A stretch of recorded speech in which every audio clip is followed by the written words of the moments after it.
AI কি মানুষকে ভয়ঙ্কর পৃথিবীর দিকে নিয়ে যাচ্ছে? খুব শীঘ্রই এআই আমাদের চাকরি খেয়ে ফেলবে। এটা কি আপনিও বিশ্বাস করেন?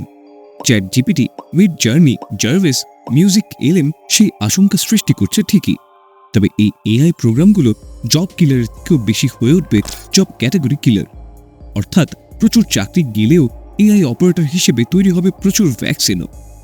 তাই আমাদের সবাইকে এআই সম্পর্কে ভালো ধারণা রাখতে হবে, নইলে পিছিয়ে পড়তে হবে জব মার্কেটের ইঁদুর দৌড়ে। আচ্ছা, আপনি কি এআইকে হুমকি হিসেবে দেখছেন?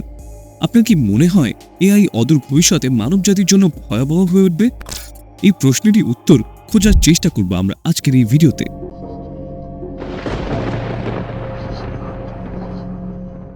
ChatGPTর নাম নিশ্চয়ই শুনেছেন, যেখানে যে কোনো ধরনের প্রশ্নের উত্তর পাওয়া যায়।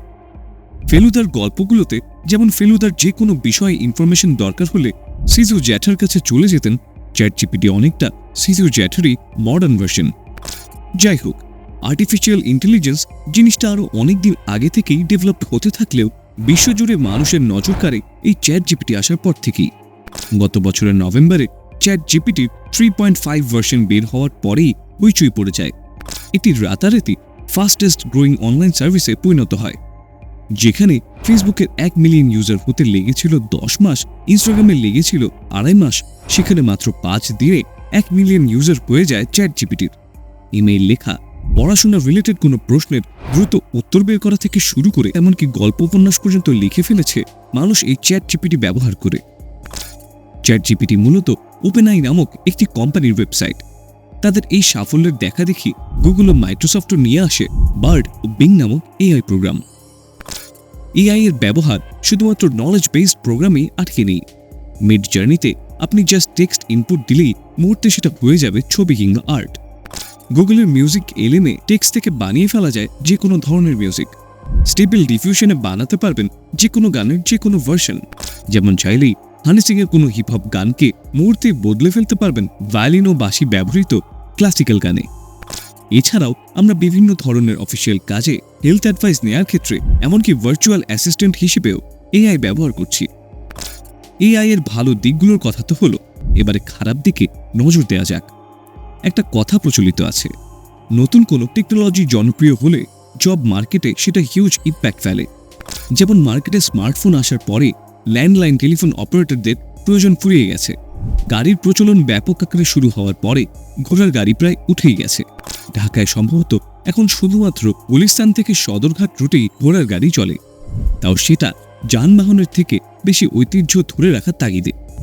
আরও একটি উদাহরণ হতে পারে এটিএম মেশিন চালু হওয়ার পর থেকে ব্যাংক টেলারদের ভ্যাকেন্সিও অনেকটাই কমে গেছে।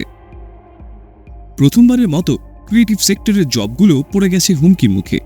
Writer, graphic designer, logo designer, মিউজিশিয়ানদের কাজগুলো এখন করা যাচ্ছে ChatGPT, মিডজার্নি, মিউজিক এলএম ও স্টেবল ডিফিউশনের মতো প্রোগ্রামগুলো দিয়েই। অ্যামাজন তো রীতিমতো এআই দিয়ে লেখা বই বিক্রিরও ঘোষণা দিয়েছে। রিসেন্টলি মার্ভেল তাদের সিক্রেট ইনভেশন সিরিজের ইন্ট্রো সিকোয়েন্সও বানিয়েছে এআই ব্যবহার করে। ডু নট পে নামক একটি এআই দিয়ে আপনি কোর্টে কেসও লড়তে পারবেন। কেস হারলে দেয়া লাগবে না টাকাও। এই এআই ইতিমধ্যেই 2,50,000 কেস ফাইট করে জিতেছে 1,60,000টি। জার্ভিস নামক একটি এআই আছে, যার মাধ্যমে পাওয়া যায় blog post, news letter, ad copy থেকে শুরু করে যে কোনো ধরনের হাই কোয়ালিটি রিটেন কন্টেন্ট। এমআইটির একটি রিসার্চে দেখা যায় 2025 সালের মধ্যে ম্যানুফ্যাকচারিং ইন্ডাস্ট্রির প্রায় 2 মিলিয়ন জব রিপ্লেস করে ফেলবে রোবটরা। এছাড়াও ওয়ার্ল্ড ইকোনমিক ফোরামের ফিউচার অফ জবস রিপোর্ট 2020 অনুযায়ী 2025-এর মধ্যে 85 মিলিয়ন জব চলে যাবে এআই এর কারণে। তবে আশার ব্যাপার হচ্ছে তাদের মতে 97 মিলিয়ন নতুন জবের সুযোগও তৈরি হবে।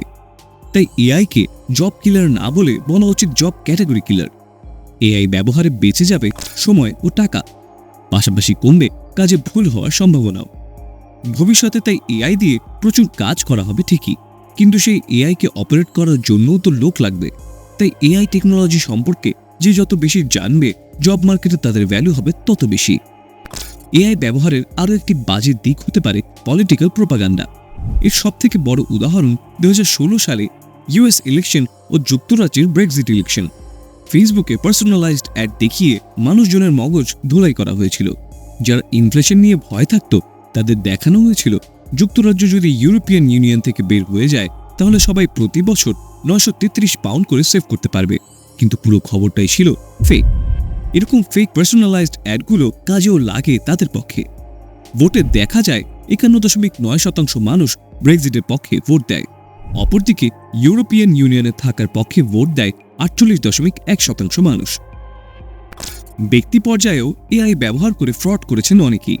মেয়েদের ছবি জেনারেট করে টিন্ডার ক্লোন বানানো, ভয়েস ক্লোন করে অপহরণের নাটক থেকে শুরু করে অস্ট্রেলিয়ার হাই মাম স্ক্যাম অন্যতম আলোচিত এআই স্ক্যান্ডাল। বোঝাই যাচ্ছে এআই এর ব্যবহার আসলে পুরোটাই মানুষের হাতে। আপনাদের কি মনে হয় এআই কি মানুষের জন্য ভয়ঙ্কর কোনো ভবিষ্যৎ নিয়ে আসবে, নাকি নিয়ে যাবে আরো সুন্দর আগামীর দিকে?